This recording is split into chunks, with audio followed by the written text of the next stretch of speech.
Hi. Today இன்னைக்கு வந்து சில சிம்பிள் லைஃப் ஸ்டைல் டிப்ஸ் வந்து பார்க்கலாம். சில நேரத்தில் வந்து பார்த்தோன்னா, ஆம், நம்ம கூட க்ளோஸ் ஃப்ரெண்ட்ஸுன்னு நம்ம நினச்சிட்டு இருப்போம். ஆனா, அவங்களே வந்து என்ன பண்ணுவாங்க, சர்க்காஸ்டிக்காக பேசுவாங்க. ஒரு மாரி என்ன சொல்கிறது, அவங்களுக்கு நம்ம மேலே பொறாமையாயிட்டு அதனால பேசுவாங்களா என்னான்ட்டு தெரியல.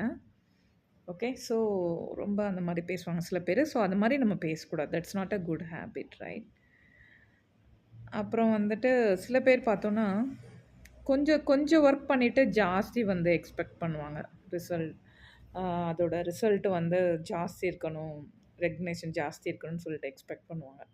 அதுவும் கூட வந்து ரொம்ப பேட் ஹேபிட். அ நம்ம வந்து செய்ற செயல்கள, காரியங்கள செய்யணும். அதுக்குரிய பலன் வந்து அது கிடைக்க வேண்டிய நேரத்தில கிடைக்கும்னு விட்டுறணும். கொஞ்சம் பண்ணிட்டு நம்மள வந்து ஜாஸ்தி ரெகக்னைஸ் பண்ணுவாங்க அப்படின்னு சொல்லி நம்ம நினைக்கக்கூடாது. அப்புறம் நெக்ஸ்ட் பாயிண்ட் வந்து, நம்ம எப்பயுமே ஆப்பர்ச்சுனிட்டீஸ் நமக்கு வேணும், வேணும்னு சொல்லிட்டு அது பின்னாடியே ஓடக்கூடாது. ஓகே. ஸோ, நீங்க இருக்க கான்டாக்ட்ஸில, இருக்கிற நெட்வொர்க்ஸில நியூ ஓப்பனிங்ஸ் ஆப்பர்ச்சுனிட்டீஸ் வந்துச்சுன்னா, அதுக்கு நீங்க ட்ரை பண்ணலாம். ஆப்பர்ச்சுனிட்டி குடுங்க, குடுங்கன்னு சொல்லிட்டு நம்ம ஓடக்கூடாது. ஓகே. நெக்ஸ்ட் வந்து, எப்பயுமே அ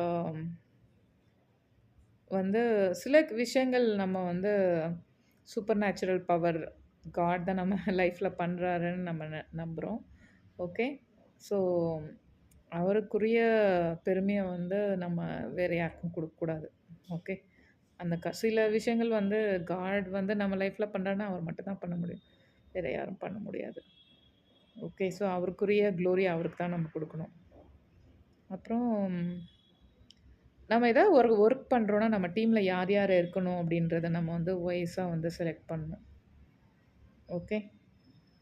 சில பேர் கொஞ்சம் ஒர்க் பண்ணிட்டு ஜாஸ்தி பெனிஃபிட் வேணும்னு நெனைப்பாங்க. அந்த மாரி இருக்கவங்கள வந்து என்ன பண்ணணும், நம்ம அவாய்ட் பண்ணிடணும். நெக்ஸ்ட்டு ஆ சில பேரு சிம்பிள் ஒர்க்க கூட வந்து என்ன பண்ணுவாங்க, ரொம்ப காம்ப்ளெக்ஸ் பண்ணி விட்டுருவாங்க. ஸோ, அந்த மாரி இருக்கவங்கள்ட்ட கொஞ்சம் நம்ம சைலண்ட்டா தான் ஹேண்டில் பண்ணி ஆகணும். அப்போ சில நேரத்தில வந்து ஆ காட் வந்து நம்மள்ட்ட நம்ம இப்படி தான் பண்ணோம். இவங்க இப்படி பண்றாங்களா, அவங்கள மன்னிச்சிரு. அவங்கள்ட்ட ஹம்பிளா இரு அப்படின்னு சொல்றாருன்னா, அது ஒபே பண்ணி நம்ம கேட்டு அப்படி போறப்ப நமக்கு பிரேக் த்ரூ கூட நம்ம லைஃப்ல இருக்கும். ஸோ இந்த 7 டிப்ஸும் உங்களுக்கு யூஸ்ஃபுல்லா இருக்கும்னு நெனைக்கிறேன். Have a nice day. Bye.